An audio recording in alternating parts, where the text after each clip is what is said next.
The Generals of the Yang Family, Chapter 15. When we think about what starts a war, we usually look for these huge geopolitical events. Right, the standard casus belli, Uh-huh. an assassination, a treaty violation. The serious stuff, yeah. But the Chapter 15 of the Generals of the Yang Family, it offers a trigger for war that is just, well, it's remarkably petty. It really is. It all starts with a rumor that the emperor next door is partying too much. Seriously. Yeah. The Liao dynasty gets intel that the Song emperor and his court are basically neglecting their duties for drinking and pleasure, and they see this as the perfect time to invade. So it's like a cosmic case of while the cat's away. Or while the cat is hungover. We've got this incredible text that blends, high-level military strategy with these really gritty individual duels. Almost like a Wuxia film. Exactly. And we want to unpack how those two things interact. You have the grand strategy, the big map back at the capital, and then you have the reality of the battlefield, the sweat and the blood. And as we're about to see, the map and the territory, they don't always line up. Not at all. In fact, sometimes winning can actually mess up the plan. Okay, so before we get to the fighting, let's set the stage a bit. Who are the main players here? All right, so we're in the late 10th century. You've got the Song dynasty, the main Chinese empire led by Emperor Taizong. He's ambitious, he's capable, but he's also running a huge, complex government. And their rivals to the north? That's the Liao dynasty, the Khitans, a very powerful, very militaristic, semi-nomadic empire. And the guy who really kicks this whole thing off is a Liao general named Yulu Zhuge. The text makes it seem like this is really personal for him. Oh, it's deeply personal. He has this massive chip on his shoulder. He's fought the Song before, and he lost. So he's just sitting there on the border, basically waiting for any excuse to get his revenge. And that excuse comes in the form of gossip. Pretty much. His spies come back from the Song capital, and they don't just have troop movements, they have rumors. They tell him the Song court is, and this is a quote, enjoying itself day by day. Just nonstop partying. The report literally says the emperor and his ministers are drinking and indulging in pleasure. Now, who knows if that was even true, but for Yelu Zhuge, it's the green light he's been waiting for. He goes straight to Empress Xiao, who's the real power in the Liao court. And I found her reaction fascinating. She doesn't just jump at the chance. She's cautious. She's the voice of reason here. She pushes back. She says, look, you've tried this before and failed. The Song Empire's huge. We can't just topple it because they had a few good weekends. She wants to be methodical. But she gets overruled. Or out-argued, I guess. Yeah, by another general, Yelu Shah. And he drops this incredible line in the debate. He tells the Empress, the opportunity is hard to get, but time is easy to lose. Wow, time is easy to lose. That's chilling, coming from a general. It's the whole idea of a window of opportunity, right? He's arguing that this moment of Song weakness, this supposed drunkenness, is fleeting. If they wait, the Song will sober up, the defenses go back up, and the chance is gone. And that argument works. It does. Empress Xiao agrees. She authorizes an invasion force of 100,000 elite troops. This isn't just a border raid. It's the real deal. All because of a rumor? And the fear of missing out. All driven by the fear that the party might end before they get there. Okay, so the invasion starts. Word reaches the Song capital. And Emperor Taizong, the guy who's supposedly too busy partying, I imagine that news sobers him up pretty fast. Instantly. And his first reaction isn't fear, it's just pure rage. He takes it personally. Very. The text says he was furious that these, and this is his term, ugly barbarian slaves would dare to provoke him. It shows you the intense ethnic animosity of the time. So what's his first move? He slams his hand on the table and declares, I will personally lead the campaign against them. The warrior emperor ready to ride out. Sounds heroic. It does, but his ministers immediately step in and basically say, hold on a second. They pump the brakes. Why? Well, first they give him the standard line, your majesty is too valuable to risk amidst arrows and stones. Protect the VIP. Right. But then they get to the real reason. It's money. One of the ministers, Zhang Qixian, points out that if the emperor goes, the carriage moves. The carriage moves. What does that mean? It's a logistical nightmare. An emperor doesn't just travel with a backpack. The entire court has to go with him. Secretaries, cooks, guards, the treasury. It's a moving city. And that costs a fortune. A fortune. They argue it would bankrupt the state and crush the common people with taxes to support it, so they basically guilt-trip him. Stay home, your majesty. It's better for the taxpayers. And it works. He agrees to stay. which means he needs to pick his commanders. And he puts together a solid team. Cao Bin as the commander-in-chief, the big picture guy, Pan Renmei to lead a flanking force, and then, as the tip of the spear, the guy who does the actual fighting, he picks a warrior named Huyanzan. Huyanzan, he's really the star of this chapter. Oh, absolutely. He's this legendary figure, often shown with a black face, riding a black horse, and, as we'll find out, carrying a very unique and brutal weapon. So they've got the generals, and they muster 150,000 troops, so they outnumber the invaders. They do. But then, just before they march, the emperor gives the commander-in-chief Cao Bin a very strange order. What's that? He tells him, take your massive army and march toward the enemy. Slowly. Slowly? There's an invasion happening? Why would you go slow? Because it's a trap. The emperor's playing a bigger game. He tells Cao Bin to make a loud noise, be obvious, be sluggish. He wants the entire Liao army to focus on this huge, slow-moving target. So Cao Bin's army is the bait. It's a 100,000-man diversion. While the Liao are fixated on him, Pan Renmei's army is supposed to swing around the side and hit their rear bases. Be loud, look scary, move like a snail. That's the plan. That's the plan on paper. But as we know, no plan survives contact with the enemy, especially when your lead fighter is a guy like Huyanzan. So the campaign begins. The text gives this beautiful, almost poetic description of the army leaving. It's late spring, and there are fading flowers following the horses' hooves. I love that detail. And willow catkins, those white fluffy seeds, are landing on their armor. It's such a peaceful image for an army marching to war. It's a classic technique, the fragility of nature against the iron of the army. In Chinese literature, willows often symbolize parting, so it's this melancholy image right before the violence starts. And it starts pretty quickly. They get to their first objective, the city of Xincheng. The Liao defender, He Si, rides right out to challenge them. No hiding behind walls. It's a matter of honor. Cao Bin, the commander, tries diplomacy first, asks him to surrender. How does that go? Not well. He Si basically yells back, "You invaded us!" So diplomacy fails. Cao Bin turns to his officers and asks, who will take this man? And Huyanzan doesn't hesitate. He doesn't care about going slow. He just cares about the fight in front of him. He charges. The duel lasts for 30 rounds. What does that actually look like? A round is basically one pass on horseback. They charge, clash weapons, wheel around, and do it again. 30 rounds means this was a serious, exhausting fight. They were pretty evenly matched. For a while. For a while. Then the text says, He Si felt his strength timid. It's not just physical exhaustion. His nerve breaks. He knows he can't win, so he turns to run. And Huyanzan doesn't let him. Not a chance. He chases him down and puts a spear right in his back, drops him from his horse. With their general dead, the city's defense just crumbles. Song takes Xinjiang. Okay, so that's victory number 1. But they were supposed to be slow. Winning this fast is good, but it's also not the plan, right? Exactly. It's this weird gray area, but you can't really tell your soldiers to stop winning, so they press on to the next objective, Feihu Ridge. And here, the Liao commanders are arguing amongst themselves. Right. We get a peek inside their tent.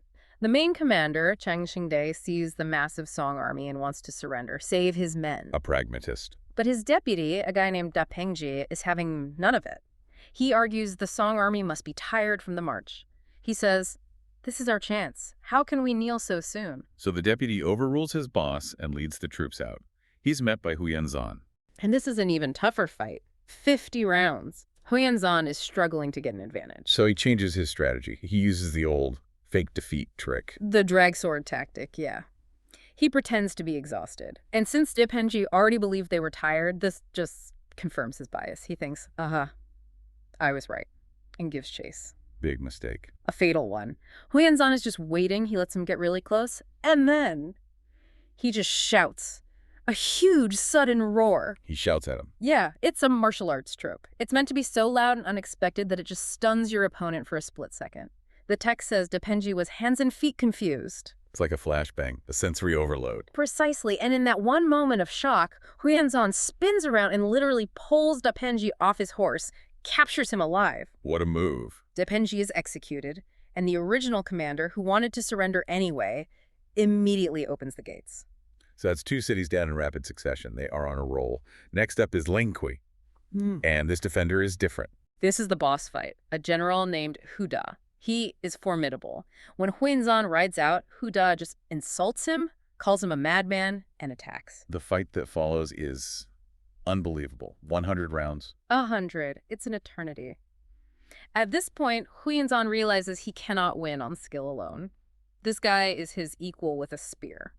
So he needs a trick. He does the fake retreat again. He does. Hu Dao chases him, probably thinking he knows this move. But Huyanzan does something different. He puts his spear away. He disarms himself. Not exactly. He reaches for his other weapon, his signature weapon, the golden whip. This weapon of Azayan isn't a whip. It's a solid metal rod, often segmented, made of iron or brass. It doesn't cut. It crushes. So it's a mace. A bludgeon. A heavy, armor-breaking bludgeon. It's designed to smash helmets. Oh, that makes what happens next make a lot more sense. Hu Da closes in, expecting a spear, and instead Huyanzan just spins and brings that iron bar down right on his head. The text says it hits him on the brain. Instant kill. Just devastating. The stalemate is broken in a single second. The city of Lingqi falls. The Song army captures thousands of soldiers, tons of supplies. It's a complete rout. And on the battlefield, this is an incredible triumph. It is. Commander Cao Bin is thrilled. He tells Huyanzan, the credit for this is yours.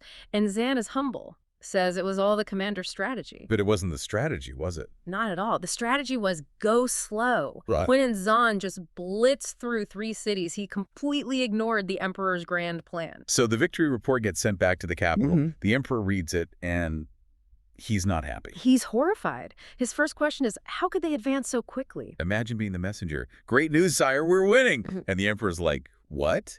You weren't supposed to. It's that total disconnect. To the emperor, the army is a pawn in a larger game of chess. By winning too fast, Huyanzan has basically jumped across the board and might have ruined the entire setup with the other army. They're overextended. So the emperor's next order is... Stop. Halt everything. Wait for Pan Renmei's flanking army to catch up. He's trying to get reality to conform to his map again. And luckily, Pan Renmei does arrive. The 2 armies finally unite. Yes, the 2 main forces link up at Lingqi. They've won every battle, taken every city, and now they're ready for the next phase. Imagine for a second that you're a soldier. Not in a movie, not in a video game. Yeah. I mean, the real gritty 10th century kind of messy. You've been marching for weeks. You are deep inside enemy territory. And for the last 10 days, you haven't had a full meal. Right. Your supply lines are cut. Exactly. Huh. And you can see the enemy camp. You can literally smell the meat they're cooking. But you can't get to them. It's a desperate situation.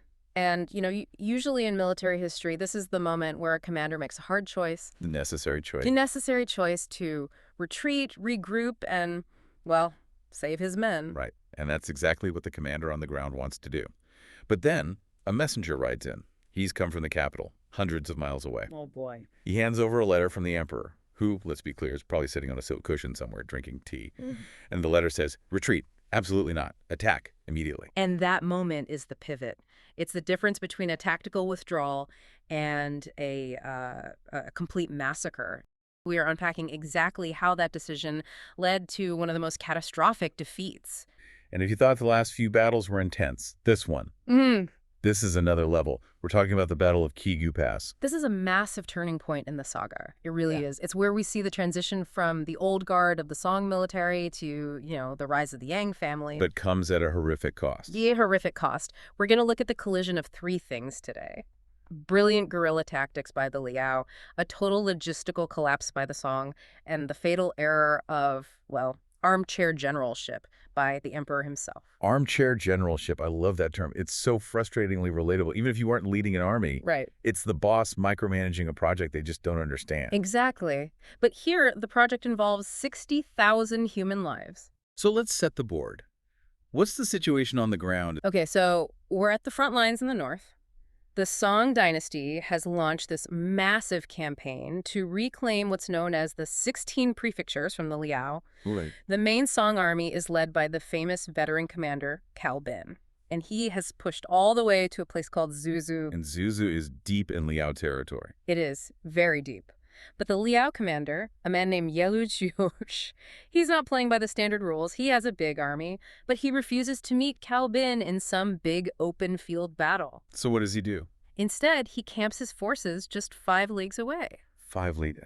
That's, what, 2.5 kilometers? That is incredibly close. It's uncomfortably close. It's pure psychological warfare. He's close enough to be a constant threat, close enough that the Song soldiers can see the dust from his camp. But he won't engage. He's just stalling. And while he stalls, he sets a trap. A three-pronged trap. It's brilliant, really. Okay, let's break this down because it's not just wait and see. This is active strangulation. Precisely. The first prong is defense, the anvil, if you will. He sends a general named Yelusha with 20,000 cavalry just to hold the line south of the city. Their job is just to sit there.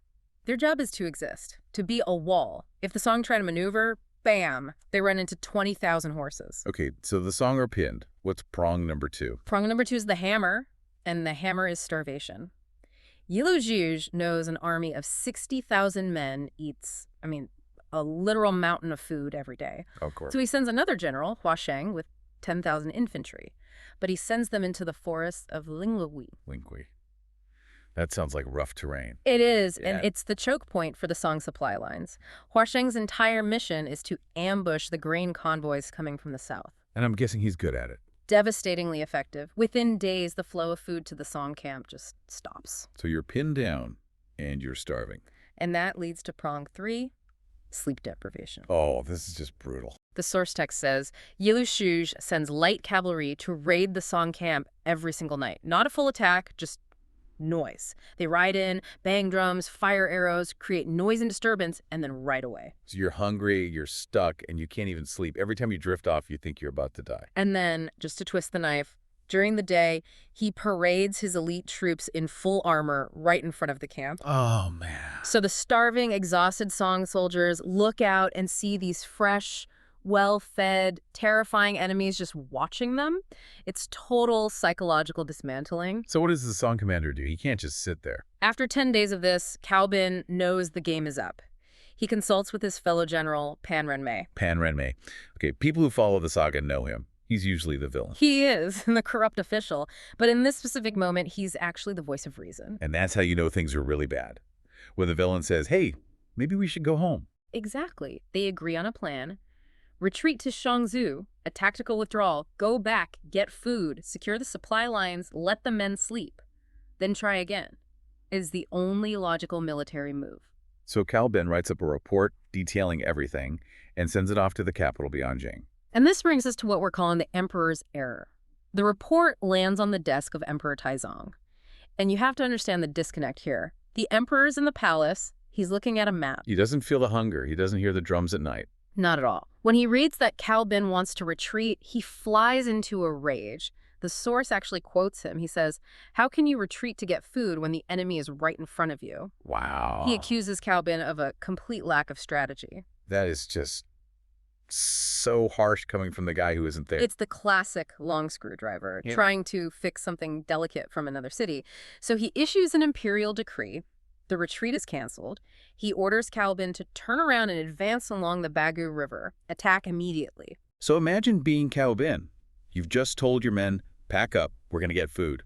And now you have to say, actually, the emperor says we have to march into battle. how do they even handle the food situation? That's the tragic part. The compromise is that the soldiers have to carry their own grain rations on their backs. Oh, no. So now you have men who are already weak from hunger, carrying heavy loads, marching in what the text calls the summer month. So it's blazing hot. Blazing heat, dehydration, exhaustion. There's this tense council of war.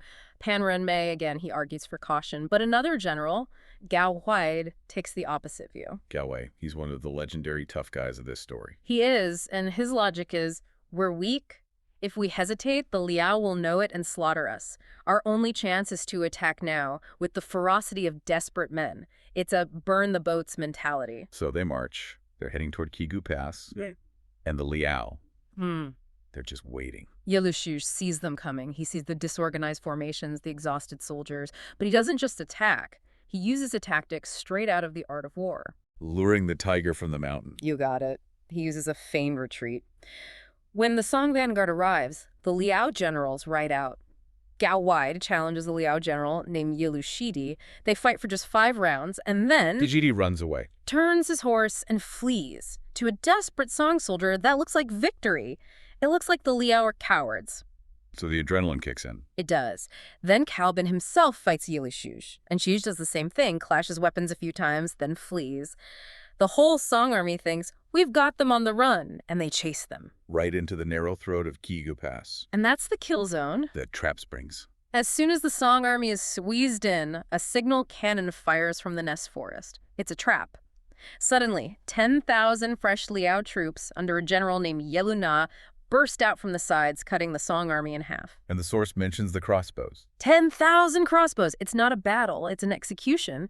They rain arrows down on the trapped soldiers. Cao Bin's horse is shot out from under him instantly. The whole command structure just collapses in seconds. This is where the story shifts from a tactical overview to this really personal, bloody tragedy. We have to talk about the Gao family. We do. This battle is essentially the end of their line. Amidst all that chaos, there are these moments of heroism. Incredible heroism. Huarenzan, another famous general, he charges into the encirclement to save Cao Bin, manages to drag him to safety. He even saves Panren Mei, who the text notes has lost his helmet and is just running for his life. I could just picture that. The bureaucrat panicking while the warriors do the work. But not everyone gets out. No. The rear guard is completely cut off, and this is where we find the brothers, Gao Huaid and Gao Huailiang. They're surrounded. Totally surrounded. Gao Huailiang is fighting the Liao general Yelu Sha alone. No backup. He's overwhelmed and cut down. And Gao Huaid sees his brother die. He does. And the description here is so visceral. Gao Huaid goes into a frenzy. He tries to fight his way to his brother's body, but he's swarmed. The text says his battle robe is soaked in blood and all of his followers are dead around him. And then comes the fatal blow. He takes a massive arrow to the arm, but, and this is a testament to his grit, he just rips the arrow out. Wow. Blood is spraying everywhere, but he keeps swinging his sword, kills dozens more enemies. But then eventually, he stops. Why? Why does he stop? He realizes it's over. He Mm-hmm. looks around. The pass is filled with dead Song soldiers. His brother is dead. He is alone. He knows he can't escape. And for a man like him, in this era, capture is not an option. No. Humiliation for the dynasty, for his ancestors. So on horseback, surrounded by the enemy, he slits his own throat. Man, that is heavy. It's just a tragic waste. The historian who wrote the saga even includes a poem right there in the text. Something like, "Heroic deeds, where are they now? Looking back, I only sigh in the sunset." So all that bravery, Hmm. meaningless because of the strategic failure. Exactly. So the generals are dead or fleeing. What about the army? The 60,000 men. It gets worse. As the shattered Song army tries to run back south, nature itself turns against them. A torrential summer rainstorm begins. Ugh. The roads turn to mud. They reach the Ma River, trying to cross to safety. But the Liao cavalry is right behind them. It's a slaughter at the riverbank. They're trapped. Pushed into the water. And the source gives us a detail that's, well, it's hard to forget. So many men were killed or drowned that their bodies blocked the flow of the river. They dammed the river with corpses. Yes.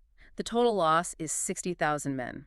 And all the equipment, the armor, weapons, supplies, piled up at Kigu Pass like mountains. The Song military was effectively wiped out in a single afternoon.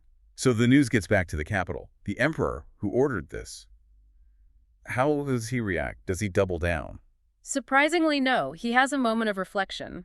Emperor Taizong actually admits, "This was my fault for not planning carefully." That's rare for an emperor.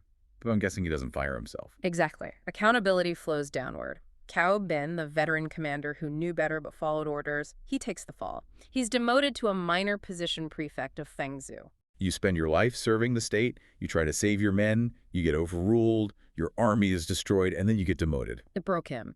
The text says, Cao Bin just retired from public life, closed his doors, and read books. Refused to see anyone. He was just done. And the Gao family. Their father and uncle are dead. The emperor tries to make amends. He grants official posts to Gao Huaid's two sons, Gao Lin and Gao Feng. It's a posthumous honor, a way to say, we value your sacrifice.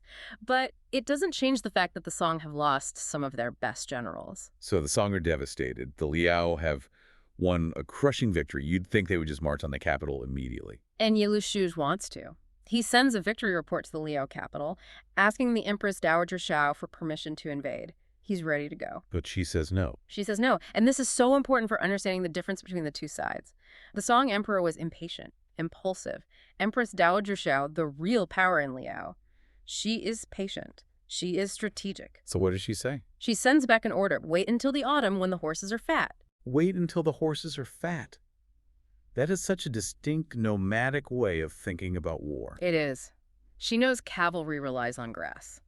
In summer, the horses are still recovering from winter. By autumn, they'll be strong, heavy, ready for a long campaign. She's playing the long game.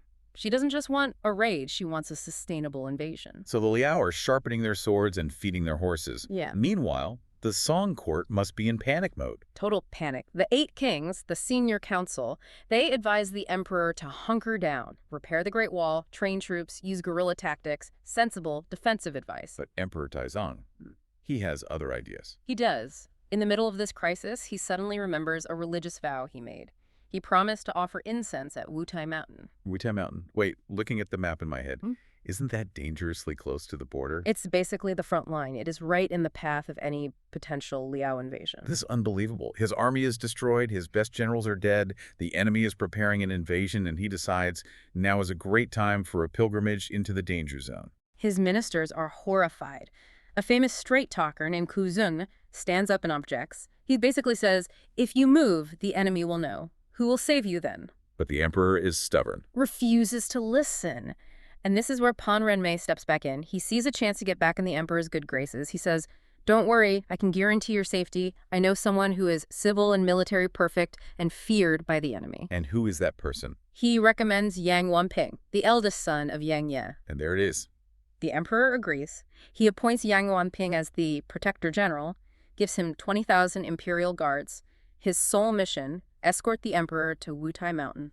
It feels like we were setting up for a sequel to the disaster we just witnessed. The emperor is once again ignoring reality, and he's dragging the next generation of heroes into it with him. The chapter ends with this very ominous image. The text says it's now early autumn, the wind is getting cold, leaves are falling, and the emperor's caravan is moving north toward Taiwan. Heading right toward the fat horses of the Liao. Exactly. The season has changed. The enemy is ready.